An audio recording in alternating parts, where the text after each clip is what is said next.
Hi, Harry from Fog of War here.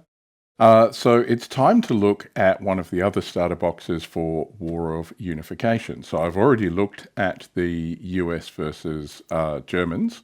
Today I'm going to look at the Soviet versus British starter box. We're going to have a look inside and see what there is.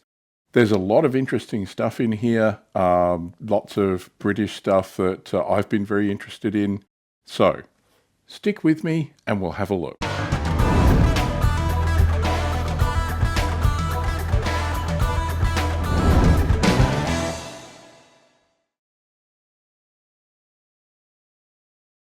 This is the War of Unification Soviet versus British starter set. So this is what you need to get you started if you want to play that particular era in Clash of Steel and you want either the Soviets or British or both. So let's have a quick look at what you get in here. Now, I haven't opened this, still got the shrink wrap on it. So you and I are going to be exploring this together. Let's have a quick look at what it says on the back. So you get one Conqueror for the British, 3 Centurions, 2 A39 Tortoise, and 3 Charioteer. So the Conqueror, the Charioteer are both new. The Tortoise and the Centurion I already have, but hey, extras are always good. On the Soviet side, there's 3 T-44s, so I've already had some of those. We've seen those. 3 IS-3s. And I think we've seen those previously as well. But you do get 4 IS-7s, the very heavy late modification IS series tank in there. You get 4 of those. Only one Conqueror is a bit of a shame, but hey, you know, you get what you get. So let's whack this open and have a look, see what we get. Get my trusty knife.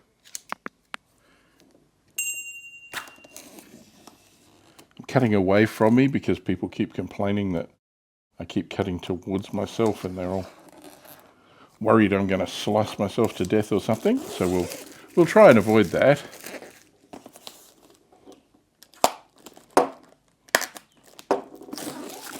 All right, that's the plastic. We'll get rid of that. Safety first, retract Mr. Knife. Let's see what we get. Just put that there so we know what we're doing. Ooh, all sorts of fun things. Okay, so there's a lot of plastic in here. You get 19 tanks, so not quite as many as the German and US starter set, but still a goodly amount of tanks. And for the prices of them, the price per tank is actually very good with these starter sets. So on the top of the pile, let's start on the top and dig our way down. That looks like a Charioteer. So this sprue is just for the Charioteer turret. It's got a Type A and Type B 20-pounder gun and the turret for it, and that goes on to a standard Cromwell hull. So you get the Cromwell hull to go with that. The nice thing is you can build the Cromwell and all the parts, including the turret for that, and then you've got this as an add-on sprue. So they don't make any differentiation between the hull front on the Cromwell, so yeah, you can just use a standard one. Yep, that's nice. Okay, so if you're not sure what Charioteer is, Charioteer was an expedient design to modify Cromwells, which were still in British service, but at that stage were pretty much obsolete. What they had was the Centurion was still in development. The Centurion Mark III with the 20-pounder guns was in development and coming, but they needed them now, or at least they needed that firepower now. Production of 20-pounder guns was well ahead of Centurion chassis to put them in.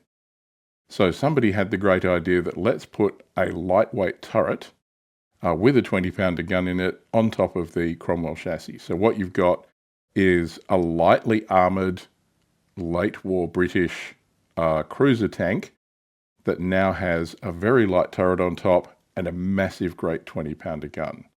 So tons of firepower, paper-thin armour. And these things were meant to be used basically to give long-range anti-tank fire support until the Centurion Mark III could come in, or the Conqueror. And we might get to have a look at one of those in a minute. So you get 3 of those, it looks like. So that's 3 of the turret sets. 1, 2... Oops, let's not knock the turret off. 1, 2, 3 Cromwells. I'll just put those back there. So that's nice. All right. Ooh, switch sides. This one is IS-7. So this looks like a very simple kit. We've got hull parts, turret, tracks, great big gun. That's about it. So IS-7 is a development of the IS series. It's armed with a 130mm gun, so they've increased the firepower. It still has the pike nose and well-sloped armour that was introduced with the IS-3s, and nice thick armour. So this is very much the Cold War, lots of firepower, lots of armour type of development from the Soviets. Didn't go into production. There is at least one that I know of at the Kubinka Tank Museum, because I've seen the video from the chieftain about that particular tank as he wanders around it and pokes at things. So if you haven't seen that, it might be worth having a look. So again, this is just a very heavily armoured upgrade of the IS series, big firepower.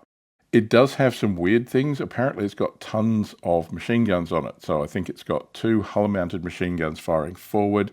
It's got 2 turret-mounted machine guns firing rearwards, and some coaxial guns. So just, yeah, lots of machine guns was a thing, I suppose. I'll have to look at the stats and see if there's anything there that reflects just how many stupid machine guns there were on this. So how many of these do we get? 1, 2, 3, 4. So that, it is good. I have heard the occasional criticism of these starter sets that they are filled with a bunch of stuff you've already got and 1 or 2 of the new things. But that's a good amount of these. Only 1 Conqueror, unfortunately. So, yeah, it's nice to have those. They are going to be a lot of fun. What's this? Oh, that's Conqueror. That's the only one you get, so I'm going to have to buy a box of these as well, a platoon box. It's in very weirdly coloured plastic. Not quite sure why. Okay, so this is part of the British response to the IS-3 panic. In the 1945 or 46 Berlin Victory Parade, IS-3 made its entrance, and a lot of Western observers were taken aback that was in what they assumed was very widespread service with the Soviets. Turns out not as many as they thought, not as powerful or useful as they thought, but their response was to build things like this. So they didn't think that their standard tanks would be able to take on the IS-3, so everybody ran around and developed heavy tanks to provide long-range, hard-hitting fire support. So this is the FV214, if I remember correctly. If not, Editing Harry will fix that. Conqueror was designed to give long-range anti-tank fire support, so it has a nice, powerful 120mm gun here. It has thick armour, but it's incredibly heavy. So you can see the suspension here. There's 4 pairs of road wheels on each side, 4 pairs of bogies there. One of the characteristics of Conqueror was the independently rotating commander's coupler here. So in the turret, there's this gap, and the commander's coupler can rotate independently and can slew the gunner onto targets. So while the gunner is engaging one target, the commander can be hunting for another and then direct the gunner's attention and, I believe, actually move the turret to point to the new target. So that was fairly revolutionary at the time. Interestingly, you might be able to make, is it FV221? Caernarvon out of this. If you use the hull for Conqueror, and the turret wasn't ready yet, so they actually put some Centurion Mark II and Mark III turrets on this hull for a little while to do chassis testing. So if you want to make a Caernarvon, you probably can. It's either the Mark II turret with the 17-pounder gun or the Mark III turret with the 20-pounder gun, either the Type A or Type B. So again, just one of these, unfortunately, but it's here and I get to play with one and maybe even make a review video about one. All right.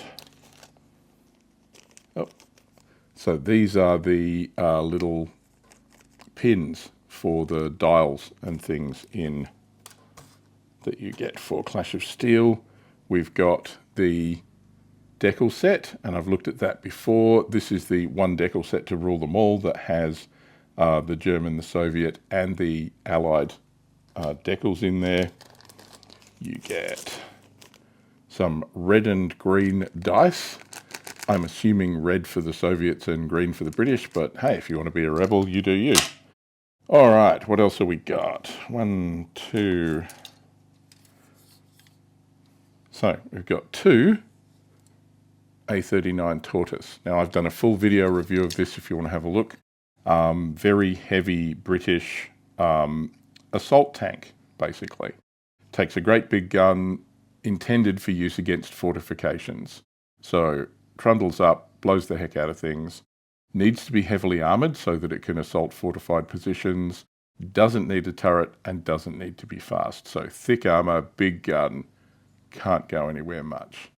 Yeah, and that was fun. Let me just have a quick check.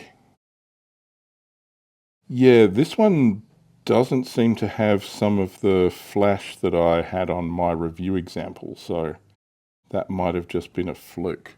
So yeah, that's looking good. For my British, what's this? This is British green. Ooh. Bit bendy. I am finding a little bit in these starter sets that they're crammed in here so hard you quite often get some pretty bad warpage. Yeah, I mean, look at that. That's like a banana. That really is like a banana of the sprues. Hopefully the parts are fine, but yeah, the actual sprue itself is very banana-y indeed. These are Centurions. So again, I've done a video on Centurions. Very nice little kit and able to make tons and tons of different variants. So we get 3 of those. Commanders. So we have Soviet commanders and British commanders. So British commanders with a mix of berets and helmets, and Soviet commanders with the Soviet padded tanker's helmet, or there's an officer here with officer's helmet. We get 2 sets of those. That's good because in the platoon box sets, you don't get any commander figures. So if you want to make any of your platoon box sets as command tanks by putting commanders visible in the cupola, you're going to have to refer back to the ones you got in your starter set, or your bits box if you're a wargamer already. So what do we got? Hey, T55. So there's 3 sprues of T55 here. I'm guessing there will be 3 upgrade sprues to do the T44, T54 upgrade as well. Let me just dig for those. Yeah. There we go. So you get 3 of these as well. So that allows you to build the standard T55, the T44, and the T54 version. So very versatile kit, lots of stuff you can make out of that. Lastly on the plastic, IS-3. So I haven't built one of these yet. I have several of them from different starter sets. I really need to do that, and I really need to get a review in. So there you go. That rounds out the forces and the plastic you've got. So back here, there is a really big pile of plastic. So that's your 19 tanks. Lots of fun. Now, what we've got here is all the other game components that you're going to need. So I'm just going to hack that open. I'm not going to spend a lot of time on this because these are common amongst all the starter sets. So if you have seen any of my other videos, I've gone into these in a little bit more detail. And they're the sorts of things that you would expect. There's the core rulebook. There's the more fleshed out rulebook. So those give you everything that you need to play the game. Let's pop those down there. You get the forces guides for the different forces. So this one is the British. This one is for the Soviets. And that goes through all the different tanks and stats and formations that you've got. Now, if I remember correctly, the War of Unification ones also include the information for the earlier starter sets as well. So you can use, if you have the earlier starter sets, you've got the stats in here to use your pre-existing tanks. I like these. These are a lot of fun. So these are the assembly guides for all the various tanks. So that's for the British, Conqueror on the front here, Centurion. So they give you the instructions for 1, Centurion 3, 5/1 and 5/2.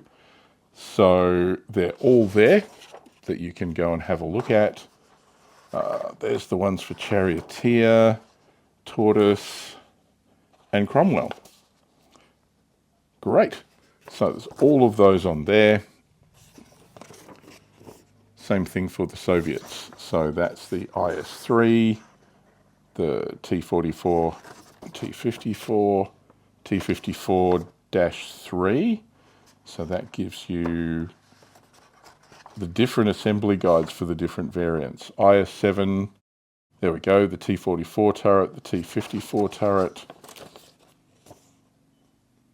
Oh, and the T-54-3 turret, which is pretty much the standard T-55 turret from the original T-55 box. Okay. So I mentioned dials earlier, so there are printed tokens and dials here. And again, you pop these out. These are the objective markers. There are dials here for attackers' victory points. So as you earn victory points, you can turn the dial and keep a track of those. And again, you pop out the cardboard pieces, stick them together using those plastic center pins. And there you go. You've got what you need. Then you get your cardboard insert here that has all the different types of cards. So we've got a whole bunch of unit cards here, and these give you all the stats for the different vehicles. So in the starter sets, they give you all of the cards. Because the platoon boxes don't come with cards, they need to make sure you get them out of the starter sets. There are a couple of sets of cards for missions and mission rules. So that's the mission rules.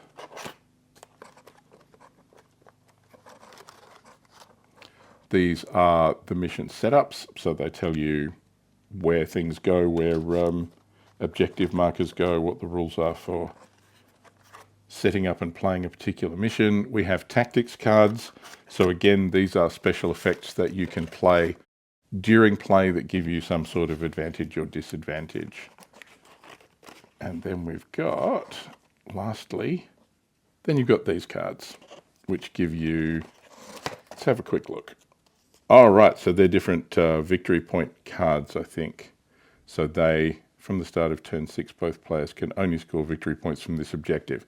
Yeah, so this modifies during play how victory points work during a particular mission. I must say the mission system in Clash of Steel is interesting because it works completely differently to Flames of War. It's an interesting change. I haven't played a game of Clash of Steel yet. I've reviewed a bunch of stuff. I would be very interested to see how that all plays out. So that's the unboxing.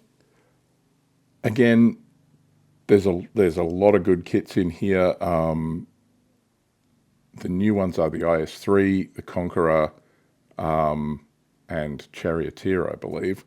All the others are ones that you might have already seen before. Starter sets are always going to have a mix. I would have really liked 3 Conqueror because Conqueror were fielded in troops of 3 with 9 per regiment as heavy-duty fire support for Centurions. So if the Centurions hit any heavy armour, they were meant to call up the 120mm armed Conqueror to take care of that. So 3 would have been nice. So I guess I'll have to buy a box of Conqueror to get any more, so just the 1. But apart from that, it's a chance to have a look at a bunch of kits. That's why I bought mine. There's a bunch of reviews in here that I'll be able to do from that. Is it a good starter set? These are always excellent value for money. If you want to use it for Clash of Steel, that's great. These are also still good value if you want to use them for Late War Leviathans in Flames of War. So I hope you enjoyed that look inside the box here, and thanks for watching, and I'll see you next time. Bye for now.